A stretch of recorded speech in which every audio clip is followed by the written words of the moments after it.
કેમ છો વિદ્યાર્થી મિત્રો? બધા મજામાં છો ને? આજે આપણે ધોરણ 5 વિષય ગણિત એમાં પ્રકરણ 4 ભાગ અને પૂર્ણ તેનો જે ભાગ 2 છે તે શીખીશું. બરાબર?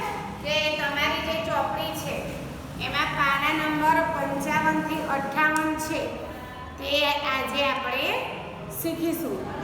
હવે તમે બધાએ લોભી જે ચોકીદાર છે તેની વાર્તા સાંભળી છે. ઘણાએ સાંભળી હશે અને ઘણાએ સાંભળી નહીં હોય. તો પહેલાં હું તમને જે લોભી ચોકીદાર છે તો તેની વાર્તા કહું. હવે આ જે વાર્તા જે છે બરાબર, એમાં તમે અકબર રાજાને બધા લોકો ઓળખો છો. બરાબર? અકબર અને બીરબલ બંનેને તમે ઓળખો છો. હવે આ અકબર રાજા છે. બરાબર? તો અકબર રાજાને આપણે યાદ કરીએ તો આપણા એ ચતુર જે બીરબલ છે, બરાબર, કે જે બીરબલ છે તે અકબર રાજાનો ચતુર મંત્રી હતો, તે આપણે બધાએ જાણીએ છીએ. પણ આ જે બીરબલ છે તે મંત્રી કેવી રીતે બન્યો, એટલે કે તે પહેલાં શું હતો, મંત્રી બન્યો એના પહેલાં તો જે બીરબલ છે તે કોણ હતો? કવિ હતો. બરાબર? તો આજે હું તમને એક સરસ મજાની વાર્તા કહું અને પછી હું તમને ગણતરી કરાવું કે એક વખત જે બીરબલ છે, બરાબર, કે બીરબલ છે એ ગામડામાં રહેતો કેવો હતો? યુવાન હતો. અને બીરબલ છે એ ખૂબ જ ચતુર હતો અને બીરબલ કવિતા લખી શકતો હતો.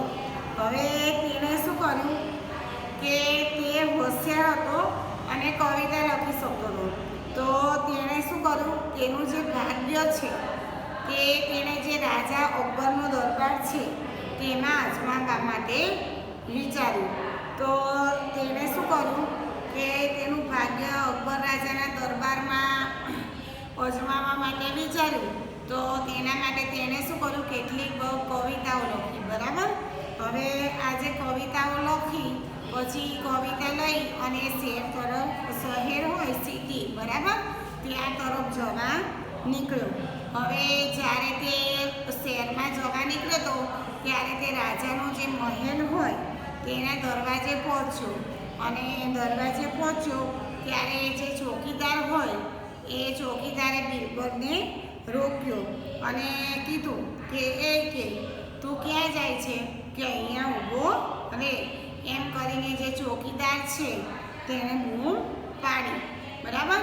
તો બીરબલે શું જવાબ આપ્યો કે હું કવિ છું અને હું રાજા અકબર છે તેમને જે મારી કવિતા છે તે હું બતાવવા માંગુ છું. હવે બીરબલ જે છે તેણે ચોકીદારને આવું કીધું. બરાબર? તો ચોકીદારે શું કીધું કે તમે કે કવિ છો ને, તો રાજા જે છે એ રાજા કેવા છે? દયાળુ છે, એટલે કે તમને કે ચોક્કસ ઇનામ આપશે. બરાબર? હવે આપણે જે પ્રશ્નો છે એ પ્રશ્નોનો જવાબ પણ આપીશું અને જ્યાં ગણતરી કરવાની છે ત્યાં કરીશું. તો જે ચોકીદાર છે, બરાબર, તમારે છે આ જે પ્રશ્નો છે એ પાના નંબર 55 અને 56 થી 59 જે પાના નંબર છે તેના મેં અહીંયા પ્રશ્નો લીધા છે. બરાબર? તો ચોકીદાર કેવો હોય છે? લોભી હોય છે. તો તે શું કહે છે? બરાબર, આને બીરબલને કે રાજા તો કે તને કે ચોક્કસ ઇનામ આપશે, કે રાજા દયાળુ છે. પછી ચોકીદાર કહે છે કે જો તું મને ઇનામનો 1/10 ભાગ આપે તો હું તને જવા દઉં. ચોકીદાર શું કહે છે? કેટલો ભાગ માંગે છે? પ્રથમ ચોકીદાર ઇનામનો 1/10 ભાગ માંગે છે. બરાબર? તો જે પ્રથમ ચોકીદાર હોય છે એ ઇનામનો 1/10 ભાગ માંગે છે. તો બીરબલ જે હોય છે, બરાબર, તો તે શું કહે છે કે એની પાસે કોઈ રસ્તો નથી હોતો, એટલે તે માની જાય છે અને તે જ્યારે બિરબલ અંદર જાય છે ત્યારે ચોકીદાર ગણતરી કરે છે કે ઇનામનો એક દશાંશ ભાગ. તો જો રાજા કેટલા સિક્કા આપે? બિરબલને 100 સિક્કા આપે. બરાબર? કે જો રાજા 100 સિક્કા આપે તો તેને કેટલા સિક્કા હાથમાં આવે? તો 100 સિક્કા એનો 10મો ભાગ આપવાનો. તો 100 એકા 100 અને એના ભાગ્યા 10. હવે જો આ શૂન્ય ગઈ, આ શૂન્ય ગઈ, વધ્યું શું? 10/1. એટલે કે કેટલા સિક્કા મળે? 10 સિક્કા મળે. જો રાજા બિરબલને 100 સિક્કા આપે તો ચોકીદારને 1/10નો ભાગ આપે. બરાબર? તો ચોકીદારને કેટલા સિક્કા મળે? 10 સિક્કા મળે. બરોબર ધ્યાન રાખજો. બરાબર? કે જે ચોકીદાર છે તેને 10 સિક્કા મળે. હવે કવિ જે છે, બરાબર, એટલે કે જે બિરબલ છે એ બીજા દરવાજે જાય છે. હવે આ જે બીજા દરવાજાનો ચોકીદાર છે તેને રોક્યો અને તેણે પણ બિરબલને કેટલામો ભાગ આપવાનો કહ્યો? 2/5 ભાગ. કેટલો ભાગ આપવાનો કહ્યો? જે બીજો ચોકીદાર છે તે બિરબલને રોકે છે અને કહે છે કે તું તને જો રાજા જે ઇનામ આપે તેમાંથી 2/5 ભાગ આપજે. તો હવે જો રાજા, આપણે ધારવાનું કે જો રાજા બિરબલને 100 સિક્કા આપે, બરાબર, તો એનો 2/5 ભાગ એને ચોકીદારને આપવાનો. તો અહીંયા આપણે જોઈએ, બરાબર, 100નો 2/5 ભાગ આપણે કરવાનો. તો 100 × 2/5, 100 × 200, 200/5. તો આપણે જોઈએ 5 × 4 = 20. એટલે કેટલા સિક્કા મળે બીજા ચોકીદારને? 40 સિક્કા મળે. હવે જો પહેલા ચોકીદારને 10 સિક્કા આપે મળે તો બીજા ચોકીદારે ગણતરી કરીને તો તેને કેટલા? 40 સિક્કા મળે. પછી જે કવિ એટલે કે જે બિરબલ હોય છે એ ત્રીજા દરવાજે જાય છે. તો ત્યાંનો ચોકીદાર હોય છે એ તેને રોકે છે અને કહે છે કે હું કે તને રાજાને મળવા દઈશ, પણ કે તું મને તારા ઇનામનો કે મને અડધો ભાગ આપીશ. અડધો ભાગ આપણને ખબર જ છે. અડધો ભાગ એટલે કેટલો ભાગ થાય? 1/2. આપણે અડધા ભાગને કેટલા કહીએ? અડધો ભાગ. અડધા ભાગને કેટલું કહેવાય? 1/2. તો જો રાજા, બરાબર, ત્રીજો જે ચોકીદાર છે તો તે શું કહે છે કે મને કે તારે અડધો ભાગ આપવાનો. હવે બિરબલ જોડે કોઈ રસ્તો નથી હોતો એટલે માની જાય છે અને અંદર જાય છે. હવે જો જે ત્રીજો ચોકીદાર છે એ શું વિચારે છે કે આજનો દિવસ કે બહુ સરસ છે કે જો રાજા તેને સોનાના 100 સિક્કા આપે, બરાબર, તો સોનાના મને કેટલા સિક્કા મળે? 50 સિક્કા મળે. અને સોનાના 1000 સિક્કા આપે તો મને 500 સિક્કા મળે. હવે આ 50 સિક્કા કઈ મળે અને 500 સિક્કા કઈ રીતે મળે? તો આપણે ગણતરી કરીએ તો ચોકીદારને અડધો ભાગ માંગે છે. બરાબર? ચોકીદાર છે તે અડધો ભાગ માંગે છે. તો 100 સિક્કા આપે, બરાબર, તો 100નો અડધો ભાગ, તો 100 એકા 100 અને છેદમાં 2. બરાબર? 2×5 = 10. તો કેટલા સિક્કા મળે? 50 સિક્કા મળે. આવી રીતે ડાયરેક્ટ ના આવે તો તમારે શું કરવાનું? 100/2. 2×5 = 10. 10માંથી 10 જાય તો 0. પછી આ જે 0 છે ત્યાં ઉપર ચડાવી દેવાનું એટલે 50 સિક્કા આવી જાય. બરાબર? તમને ડાયરેક્ટ ના આવે તો તમે આવી રીતે ભાગાકાર કરી અને તમારે ગણતરી કરવાની. બરાબર? હવે જો રાજા ચોકીદાર જે છે બિરબલ છે એટલે કે કવિ છે તેને 1000 સિક્કા આપે તો ચોકીદારને કેટલા મળે? તો 1000 ને 1 જોડે ગુણીએ તો 1000 × 1 એટલે 1000/2. બરાબર? તો આપણે આ જે 1000 છે એના ભાગ્યા 2 કરીએ તો 2 બે પંચા 10, 10 માંથી 10 જાય તો 0. હવે આપણે જે શૂન્ય છે એ આપણે ઉપર ચડાવીએ, બરાબર? તો કેટલા સિક્કા મળે? 500 સિક્કા મળે. કેટલા સિક્કા મળે? 500 સિક્કા મળે. ચોકીદારને જો રાજા બીરબલને ઇનામમાં 100 સિક્કા આપે તો 50 સિક્કા મળે, અને 50 સિક્કા આપે તો 500 સિક્કા મળે, બરાબર? તો હવે પછી શું થાય છે? બરાબર ધ્યાનથી સાંભળજો કે જે રાજા હોય છે ને એ કવિની જે કવિતાઓ હોય છે તેનાથી ખુશ થાય છે અને કવિને કહે છે કે તમારી જે કવિતા છે તે બહુ સરસ છે અને તું કે તને ગમે એવું ઇનામ માંગી લે. તો જે બીરબલ હોય છે કવિ એ ઇનામમાં શું માંગે છે ખબર છે? 100 થપ્પડ માંગે છે. શું માંગે છે? 100 થપ્પડ. અને કેમ 100 થપ્પડ માંગે છે વિચારો. તો જો 3 ચોકીદાર હોય છે. જે પહેલો ચોકીદાર 10 સિક્કા માંગે, બરાબર? જો એ સિક્કા માંગે ઇનામમાં, બરાબર? તો તેને એ જે 3 ચોકીદાર છે તે લોકોને તેના કીધા પ્રમાણે એના ભાગ પ્રમાણે આપવા પડે. તો ચોકીદાર શું કરે છે? 100 થપ્પડ માંગે છે, બરાબર? આપણે જે બીરબલ હોય છે એ ઇનામમાં 100 થપ્પડ માંગે છે. કેમ 100 થપ્પડ માંગે છે? કે 10 જે થપ્પડ છે તે પહેલા ચોકીદારને આપે, 40 જે થપ્પડ છે તે બીજા ચોકીદારને આપે, અને બીજી જે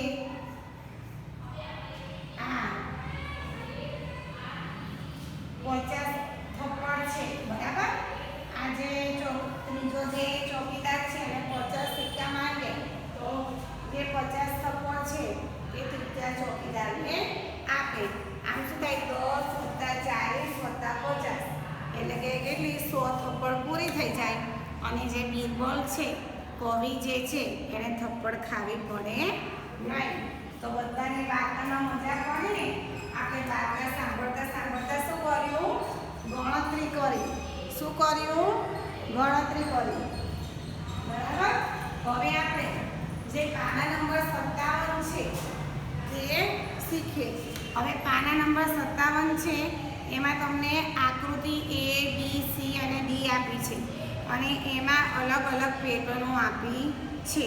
હવે તમારે પેટર્ન છે તો તેમાં તમારે કઈ રીતે ગણતરી કરવાની છે? તો જે ઘાટો ભાગ હોય તે ભાગને તમારે ઉપર લખવાનો અને જે ટોટલ ખાના હોય તે તમારે ક્યાં લખવાના? નીચે લખવાના. તો આકૃતિ A છે તેમાં જો વાદળી ભાગ છે તો એ 1, 2, 3, 4, 5, 6, 7 અને 8.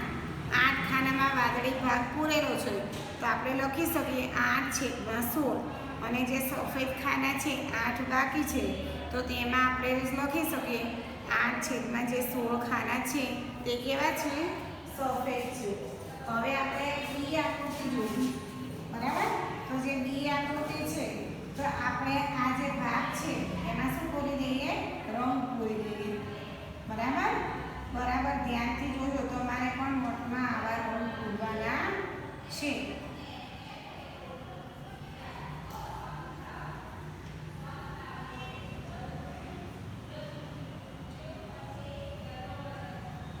જો હવે અહીંયા આપણે રંગ પૂરેલો ભાગ ગણીએ 1, 2, 3, 4, 5, 6, 7, 8, બરાબર? 8. અને સફેદ ભાગ કેટલો છે? 1, 2, 3, 4, 5, 6, 7, 8. 1, 2, 3, 4, 5, 6, 7, 8. એટલે રંગ પૂરેલો ભાગ 8/16 અને સફેદ ભાગનો કેટલો છે? 8/16. પછી આપણે આકૃતિ સી છે તો એમાં આપણે આવી રીતે રંગ પૂરીએ, બરાબર? તો આપણે કેટલા ખાનામાં રંગ પૂર્યો? 1, 2, 3, 4. તો જે આપણે રંગ પૂરીએ તે ભાગ ઉપર લખવાનો અને જે ટોટલ ખાના છે 1, 2, 3, 4, 5, 6, 7, 8, 9, 10, 11, 12, 13, 14, 15, 16 જે ટોટલ ખાના છે તે નીચે લખવાના. હવે સફેદ ભાગ કેટલો છે તેની ગણતરી કરીએ તો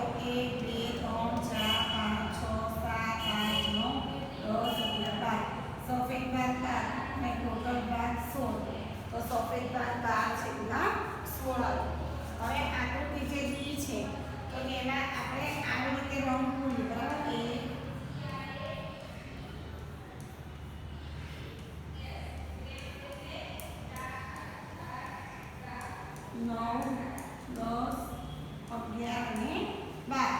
બરાબર. આપણે રંગ પૂરેલા ખાના ગણીએ તો 1, 2, 3, 4, 5, 6, 7, 8, 9, 10, 11, 12. અને જે ટોટલ ખાના છે તો 4 એકા 4, 4 દુ 8, 4 તરી 12, ચોખ્ખું 16. હવે જે સફેદ ભાગ કેટલો છે તો આપણે ગણીએ 1, 2, 3, 4 અને ટોટલ ભાગ કેટલો થાય 16, તો 4/16. તો હંમેશા તમને ગમે ત્યારે એમ કે નીચે આપેલા ખાનાને અપૂર્ણાંકમાં લખો. બરાબર. તો તમારે ખાસ ધ્યાન રાખવાનું કે જે કાળો ભાગ હોય એટલે કે રંગ પૂરેલો ભાગ હોય તે ઉપર લખવાનો અને જે ખાનાનો જે ટોટલ જેટલા ટોટલ ખાના આપ્યા હોય એટલે કે કુલ ખાના આપ્યા હોય તે તમારે ક્યાં લખવાના નીચે લખવાના. હવે આપણે જે પાના નંબર 57 છે એમાં જે બીજો પ્રશ્ન છે તે જોઈએ કે આકૃતિ એને જુઓ અને ખાનામાં પૂરેલો રંગ કરો. બરાબર. તો આકૃતિ 1 છે તો એને આપણે જોઈએ તો કેવી છે આ રીતની આકૃતિ છે. બરાબર. અને એમાં ખાનામાં પૂરેલો રંગ જોઈએ તો 1, 2, 3, 4, 5, 6, 7 અને 8. ખાનામાં પૂરેલો રંગ કેટલો છે 8. બરાબર. તો આપણે આકૃતિ જે 1 છે તો તેમાં આપણે જવાબ લખીએ તો જવાબ શું હશે? સી. 3/8. બરાબર. 3/8 એ કયો છે? વાદળી રંગ છે. અને 5/8 એ કેટલો છે? સફેદ રંગ છે કે જે 5/8 ખાના છે એમાં કયો છે? સફેદ રંગ છે. તો તમારો જે જવાબ છે એ કયો આવશે? સી આવશે. હવે ત્રીજું નંબરનું જોઈએ તો 16 ચોરસથી તમારે આકૃતિ બનાવવાની છે અને તમારે પેટર્ન દોરવાનું. તો અમારે શું કરવાનું? આ તમારે જાતે કરવાનું કે પહેલાં 16 એક ચોરસ દોરવાનું, એની અંદર 16 ખાના દોરવાના. બરાબર. પછી એમાં બે અષ્ટમાંશ ખાના છે એમાં લાલ રંગ પૂરવાનો, 1/3 ખાનું હોય એમાં પીળો રંગ પૂરવાનો અને 1/4 ખાનું હોય એમાં લીલો રંગ પૂરવાનો. તો તમારે ગણતરી કેવી રીતે કરવાની આવડશે ને કે 16 કુલ ચોરસ ખાના છે તો એમાંથી 2/8 ભાગમાં લાલ, 1/3 પીળો અને 1/4 લીલો રંગ પૂરવાનો છે. પછી બીજા 16 ચોરસ છે તો તેમાં 3/16 એટલે કે 3/16 ભાગમાં વાદળી રંગ, 5/16 ભાગમાં લાલ રંગ અને 1/3 ભાગ છે તેમાં પીળો રંગ પૂરવાનો. એ તમે જાતે કરજો. મેં તમને અહીંયા રંગ પૂરતા શીખવાડ્યા કે તમારે એવી રીતે 16 ખાના દોરી અને એવી રીતે રંગ પૂરવાના છે. હવે આપણે પાના નંબર 58. બરાબર. એમાં રામુનું શાકભાજીનું ખેતર તેના વિશે શીખીએ. તો જે પાના નંબર 58 ઉપર રામુનું શાકભાજીનું ખેતર છે તો એના 9 સરખા ભાગ કરેલા છે. એક જ ખેતરમાં જે શાકભાજી ઉગાડી છે તો તેના 9 સરખા ભાગ કરેલા છે. તો તે ખેતરમાં કઈ શાકભાજીઓ ઉગાડે છે તો આપણે અહીંયા જોઈએ. જો આ રામનું શું છે? ખેતર છે. બરાબર. અને એમાં આપણે જોઈએ તો એક ખેતરની અંદર 1, 2, 3, 4, 5, 6, 7, 8, 9 સરખા ભાગ છે અને એમાં અલગ અલગ પ્રકારના શું કરેલા છે? શાકભાજી ઉગાડેલા છે. તો અહીંયા જો એક ભાગમાં શું ઉગાડેલું છે? મરચાં. પછી 2 ભાગમાં બટેકા, 2 ભાગમાં રીંગણ, એકમાં પાલક અને 3 ભાગમાં ટામેટા. તો આવી રીતે શું કરવું છે? એનું જે શાકભાજીનું ખેતર છે તેમાં શાકભાજી ઉગાડેલા છે અને તેના પરથી આપણે પ્રશ્નોના જવાબ લખવાના છે. જો અહીંયા મેં પ્રશ્નો નથી લખ્યા, ખાલી ગણતરી જ કરી છે. બરાબર. તો અમારે પ્રશ્નો પણ લખવાના અને પછી ગણતરી પણ કરવાની. મેં પાના નંબર લખેલા છે 56, 57, 58, 59. બરાબર. પ્રશ્ન તમે લખો તો તમને વધારે સમજણ પડશે. હવે પહેલું છે, ખેતરના સૌથી મોટા ભાગમાં કઈ શાકભાજી ઉગાડે છે? તો આપણે જોયું તો ખેતરના જે સૌથી મોટો ભાગ છે તેમાં ટામેટાં ઉગાડે છે. તો ટામેટાં કેટલા ભાગમાં ઉગાડેલા છે? 3 ભાગમાં. તો 3/9 સરખા ભાગ અને 3માં એ શું કરે છે? ટામેટાં ઉગાડે છે. કે કેટલા ભાગમાં તે બટેકા ઉગાડે છે? તો બટેકા એને 2 ભાગમાં ઉગાડે છે અને આપણે લખવાનું 2/9. તે ખેતરના કેટલા ભાગનો ઉપયોગ પાલક ઉગાડવા થયો છે? તો આપણે ચિત્રમાં જોયું તો પાલક જે છે એ એક જ ભાગમાં ઉગાડેલી છે અને આ તો આપણે લખવાનું 1/9. અને કેટલા ભાગનો ઉપયોગ રીંગણ ઉગાડવામાં થયો છે? તો જે રીંગણ છે તે 2 ભાગમાં ઉગાડેલા છે. તો આપણે જવાબમાં લખવાનું 2/9. હવે ચોથો પ્રશ્ન, ત્રીજો પ્રશ્ન કે ખેતરમાં કેટલા ભાગનો ઉપયોગ પાલક માટે થયો અને કેટલા ભાગનો ઉપયોગ રીંગણ માટે થયો? તો આપણે તેનો જવાબ લખ્યો કે 1 ભાગ પાલક માટે છે અને 2 ભાગ રીંગણ માટે છે. બરાબર. હવે આપણે પાના નંબર 59 છે તો તે પાના નંબર 59 જોજો. બરાબર. તો હવે આ જે રામુ જે છે ને એણે આવી રીતે એના ખેતરમાં શું કર્યું છે? શાકભાજી ઉગાડ્યું છે. હવે જે રામુ છે એ આ શાકભાજી એના મિત્રો જે હોય છે એને આપવા માંગે છે. તો એમાં જે 5મા ભાગના ટામેટાં અને 1/3 ભાગના બટેકા છે તે કોને આપે છે? અબોકરને આપે છે. બરાબર. હવે આપણે એની ગણતરી અહીંયા કરીશું. પછી શ્રીજાને 2/5 ભાગના ટામેટાં અને 3/6 ભાગના બટેકા મળ્યા. નેન્સી જે છે એને બાકીની શાકભાજી મળી. બરાબર. તો નેન્સીને કેટલા બટેકા અને કેટલા ટામેટાં મળ્યા તે આપણે શોધવાનું છે. તો આપણે બધાની પહેલાં શું કરીશું? તો પહેલાં જેટલા ટામેટાં છે તો તેની ગણતરી કરી લઈએ. જો તમારી ચોપડીમાં પાના નંબર 59 છે ત્યાં બટેટા અને ટામેટાં બંને દોરેલા જ છે. તો પહેલાં તમારે તો બટેકા અને જે ટામેટાં છે તે શું કરી દેવાના? ગણી લેવાના. બરાબર. તો હવે આપણે ગણતરી કરી કે કુલ ટામેટાની સંખ્યા કેટલી છે? 20 અને બટેકાની સંખ્યા 18 છે. હવે અબોકરને 1/5 ભાગ ટામેટા આપે છે. બરાબર. તો આપણે લખીએ કે અબોકરને મળે ટામેટાની સંખ્યા બરાબર 20 × 1/5. 20 × 20 અને છેદમાં 5. અહીંયા કેટલો જવાબ આવશે? 20/5. 5 × 6 = 20. 20માંથી 20 જાય તો 0. અબોકરને કેટલા મળશે ટામેટા? 4. બરાબર. પછી અબોકરને મળે બટેકાની સંખ્યા. તો ટોટલ બટેટા 18 છે અને એનો 1/3 ભાગ અબોકરને આપે છે.